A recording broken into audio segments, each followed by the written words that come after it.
So 'ఇంతని నువ్వు తోబన్న' 'G Prakash' అటు మ్యూజికల్‌గా 'amaram' cinema block buster music.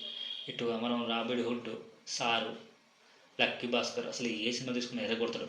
అటు హీరోగా సంవత్సరానికి దాదాపు 4, 5 సినిమాలు చేస్తాడు.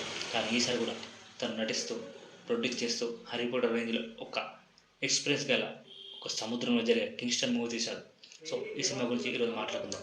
సో 'కింగ్స్టన్' సినిమా కథ తూతువూరు ప్రాంతంలోని ఒక చిన్న గ్రామం చుట్టూ తిరుగుతుంది.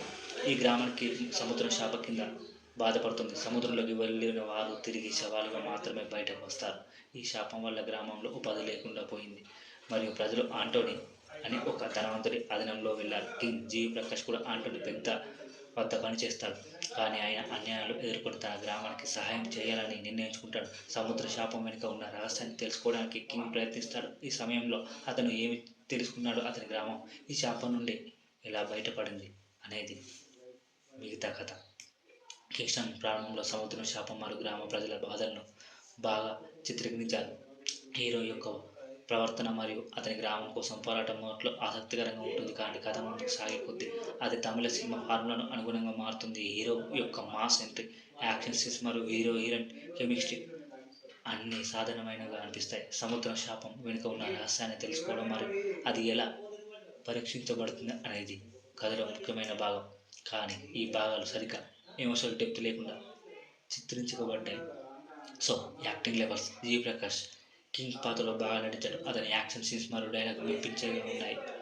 సుబామాన్ ఆంటోనీ పాత్రలో చాలా బాగా నటించారు. కానీ అతని పాత్రకు సెకండ్ హాఫ్లో ఒక్క ఇంపార్టెన్స్ లేదు. దివ్య భారతి హీరోయిన్ పాత్రలో నటించారు. కానీ ఆ స్క్రీన్ స్పేస్ చాలా తక్కువ ఉంది. చార్లెస్ సాల్మన్ బోస్ వంటి సహాయక పాత్రలు కథకు మద్దతుగా వచ్చాయి. దర్శకత్వం మరియు సాంకేతిక అంశాలు. సినిమాటోగ్రఫీ మరియు విజువల్ ఎఫెక్ట్స్ బాగున్నాయి. ముఖ్యంగా సముద్ర చీల్స్ మరియు యాక్షన్ సీక్వెన్స్లు ఆకట్టుకునే ఉన్నాయి.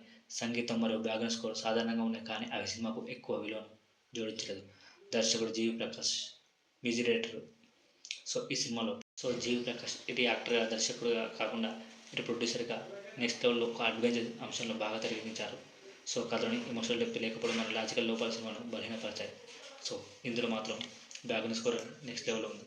సో ప్లస్ పాయింట్ సముద్ర శాపం మరియు గ్రామ ప్రజల బాధలను బాగా తెరకెక్కించారు. హీరో హీరోయిన్ కెమిస్ట్రీ మరియు వాళ్ళ మధ్య రొమాన్స్ బాగుంది. సో సముద్రంలో సీన్స్ మరియు విజువల్ ఎఫెక్ట్స్ నెక్స్ట్ లెవెల్లో ఉన్నాయి. సో మొత్తానికి కింగ్స్టన్ అనేది ఒక అడ్వెంచర్ మరియు యాక్షన్ ప్యాక్ సినిమా. సముద్రం శాపం మరియు గ్రామ ప్రజలు. సో లైక్ చేయండి, షేర్ చేయండి.